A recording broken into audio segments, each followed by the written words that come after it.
Today I'd like to look at anxiety and to look at anxiety in terms of what happens when we take on too much responsibility. This is a fairly familiar idea. Scott Peck talks about how in neurosis we take on too much responsibility, and when we get sociopathic or psychopathic we don't take on any responsibility, which isn't entirely the point that I'd like to make today, but it's along similar lines. Clearly, when we take on too much responsibility, we overstretch ourselves and essentially we're trying to do something that we can't do, even though we absolutely think we need to. So this is a pretty familiar formulation of the state of anxiety.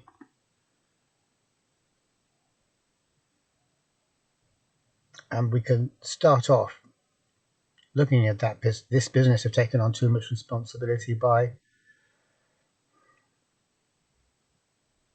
looking at the process, or the thing that sets in when we start turning life from being what it is, which is a spontaneous process, into a task that we have to govern or manage. And this is a process that sets in very early in our lives. So we could imagine this very well in terms of a kind of a parent figure, or maybe a father figure.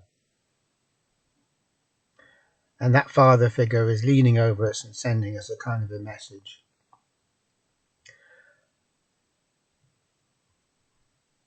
And so the message is, in relation to life itself in general, is you better do it right, or you've got to do it right, or it's important that you do this right. So there's pressure on us to live our lives. And this pressure, if you look at it, has the quality of a polarity, because all of a sudden there's this notion that there's a right way to do it and a wrong way, or that we can succeed or that we can fail. So then we're pretty much in this polarity.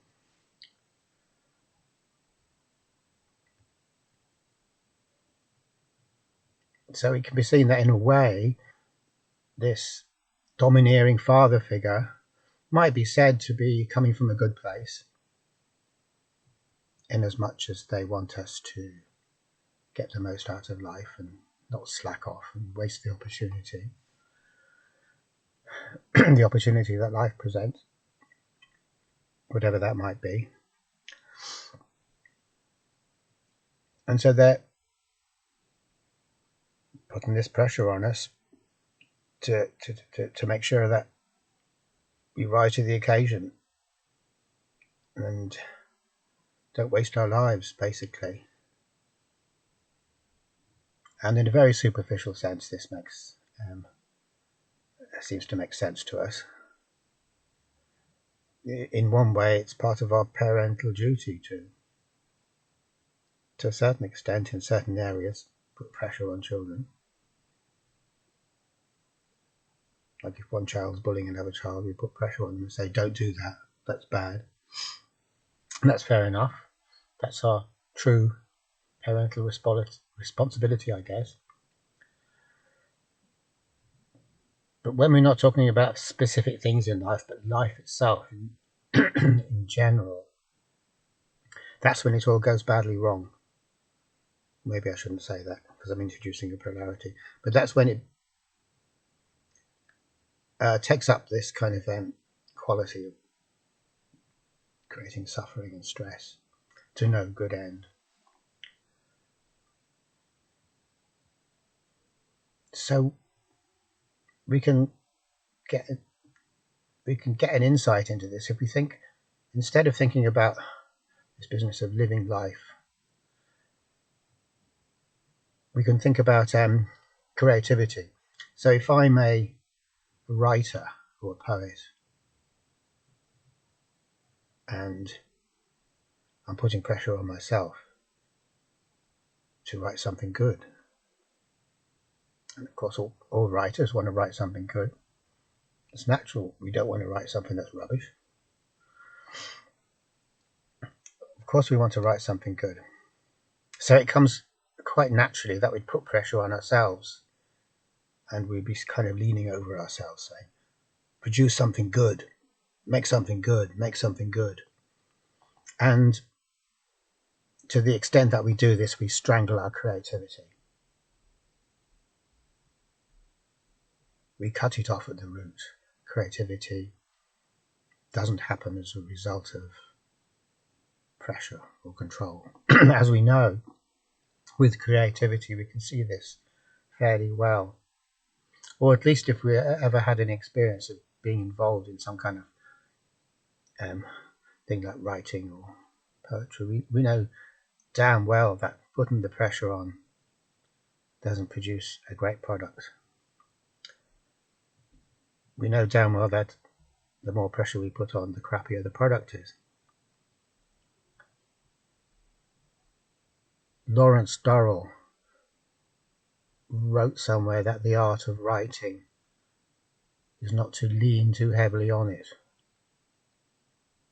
So as a visual image, we could imagine someone writing with a biro and a pen, and when they're putting too much pressure on it, when they're leaning on it too much, they're really jamming that biro into the paper.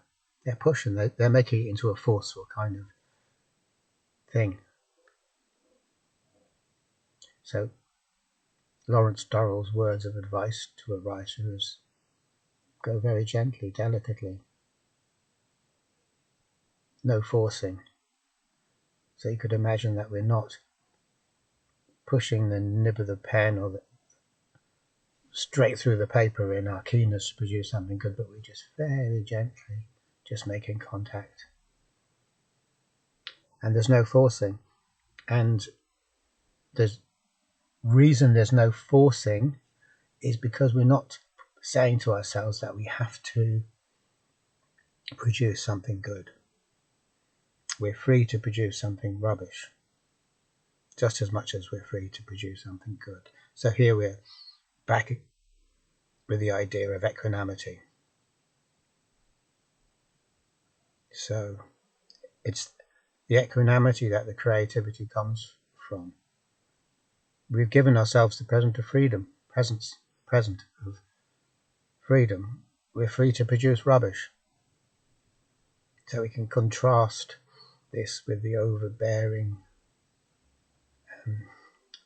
bullying father who's saying, you have to do good, you have to do good, you have to do good. And say that a good father would be saying, it's cool, no matter what you do. Which we all know, kind of, even if we don't always put that into practice. And the parent who is leaning on their kid to give them this message that you have to do good, you have to really produce the good stuff, is guaranteeing that the kid won't really. They're being strangled. The creativity of that child is being strangled at root. Now, this isn't to say that the child still can't excel, but now it's not a spontaneous creative flow, it's a driven thing. And so the joy has gone out of it. So even if the child is able to do well at this or that, it's not good in the long run because it's now an onerous duty, an obligation. And because the joy has gone out of it, it's going to end up in a bad place. It's not coming from the right place. So that's all pretty basic stuff. Not to strangle our own creativity. If we're interested in being creative, don't put any pressure on ourselves at all to come out with good stuff.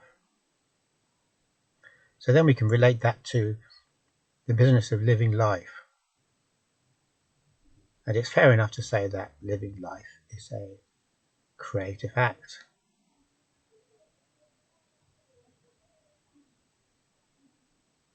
Life comes from somewhere we don't know where, and it goes somewhere we don't know where, and we don't know how it does it. But it does do it. Life happens within us and without us. It's happening. So that's fine. When it hasn't occurred to us to put pressure on ourselves to live life properly or in the right way, then life is unobstructed, it's not strangled.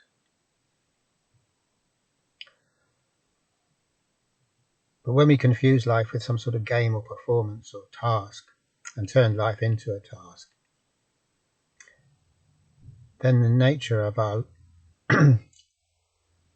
lives changes in a very profound way. It's become a serious business. And so, although we can live still, we can do the things that we did before, we're doing it in a driven way, in a forced way, and there's no joy in it.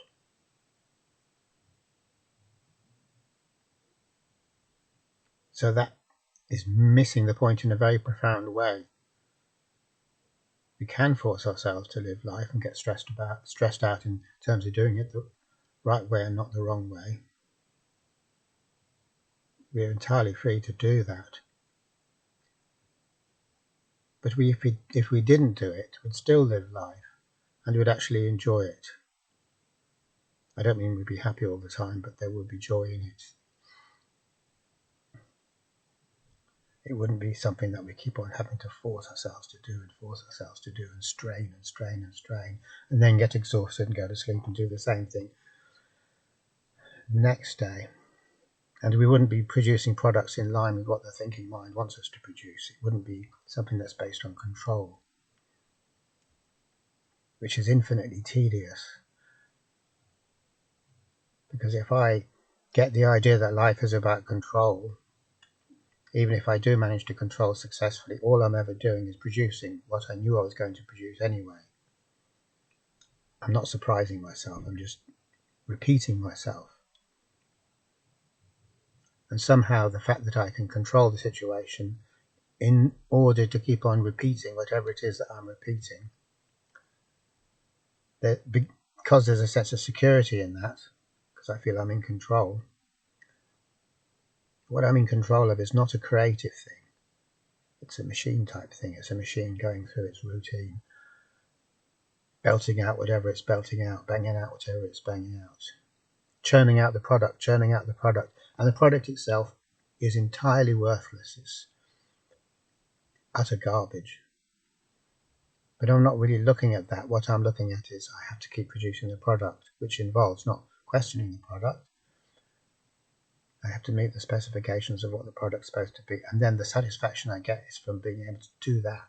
So the satisfaction I get in life when I'm living life that way is the satisfaction of obeying the rules correctly.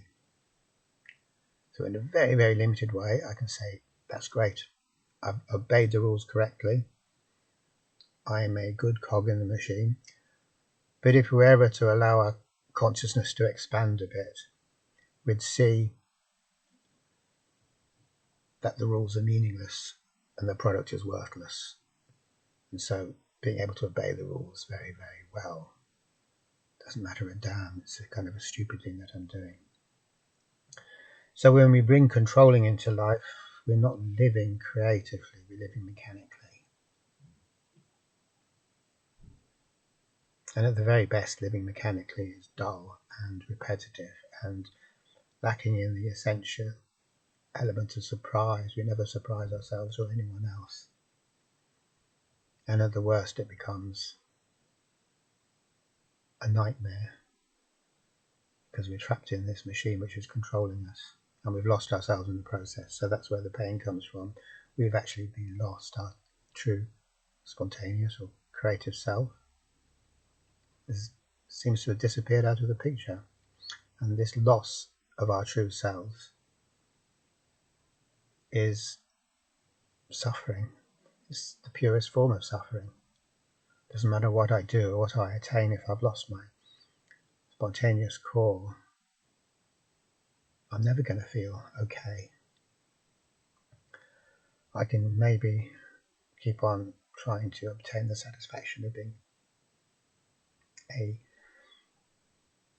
good controller or someone who can obey the rules very well, but that's no substitute.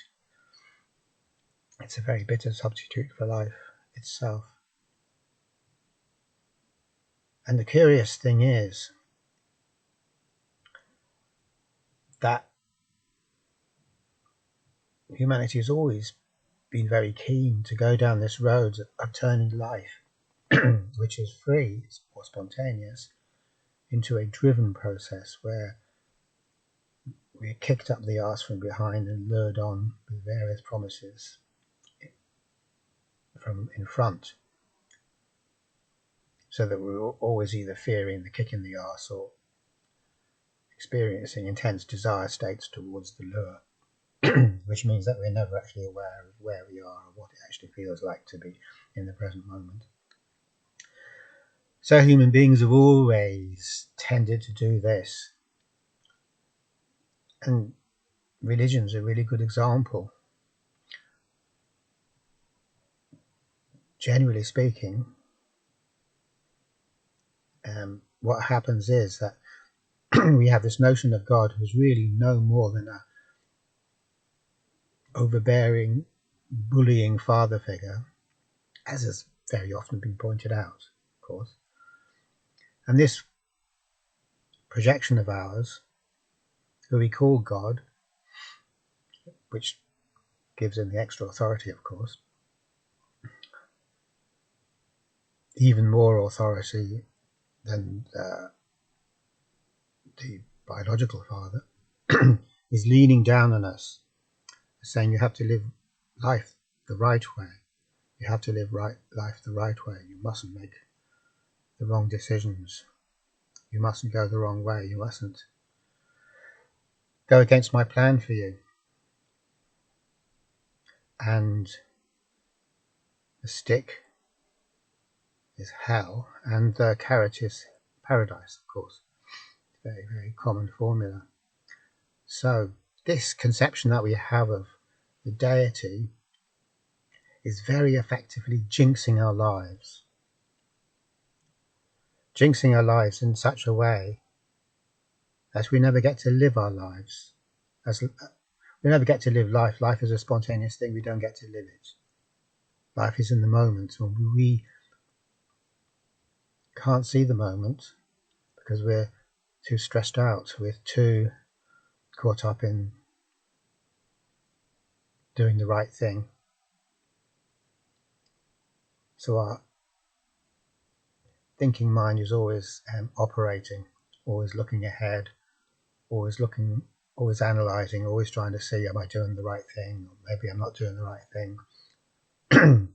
Or if I am doing the right thing, or if I think I'm doing the right thing, leaning heavily on it and saying, yes, yes, yes, I'm doing the right thing, and getting angry with people maybe who aren't doing the right thing. So there's all this kind of toxic nonsense that goes on. And the one thing we never do is be in the present moment and forget all about that crap, because the present moment's got nothing to do with right and wrong. The present moment is the present moment, and there's no rules for it, and it's not anything to do with any outcomes. And this, as I've just said, there's no such thing as a wrong present moment or a right present moment. So somehow in religion, by having this projection of the overbearing father figure as a deity, we effectively jinx our lives.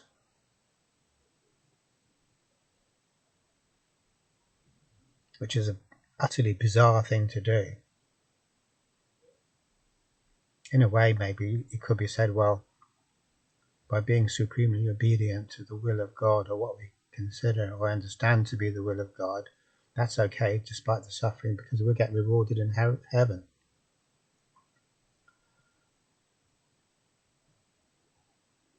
But if we deny the spontaneity of our own lives, if we deny our own true lives, moment by moment, how do we expect to be rewarded for that? If we turn our back on ourselves and allow ourselves to be possessed by this mechanical spirit, so to speak, which drives us on and on and on until we get to the point where we're in our deathbed. How do we imagine we're going to get a reward for that? There is no reward for that. And so the whole thing is very ironic. So without getting, I don't want to get drawn into theology unduly. So coming back to anxiety, we can say that the cost of turning life into a mechanical thing is that we're now subject to anxiety, because we've taken on responsibility for life, which we never should have done, because life happens by itself and it doesn't respond well to us trying to direct it and control it and take total responsibility for it. There's particular things in life I need to take responsibility for, such as my physical health, but the overall thing, the life that's going on inside me and outside, I don't take responsibility for, because that's a creative thing. So the positive thing, I suppose, about going down the road of turning life into a task is that I do get this sense of security, that I know what the right thing to do is, and if I can do it, I kind of feel that I'm doing the right thing. So that's the ontological security element. The downside of the deal is that it's a wholly meaningless exercise, which in some way or other I'm going to be aware of. And we could say that we can relate that to depression, which is a perception either of meaninglessness or fraudulence. That's a fraudulent life. The mechanical life is a fraudulent life. I'm not living my life because I haven't got the courage to live it. Instead, what I'm doing is leading or trying to lead the life that the rational mind is giving me, that the machine is giving me. And the other downside is anxiety, because I'm trying to do something. I've taken on something too big. I'm trying to do something that I just can't do, something that's impossible to do.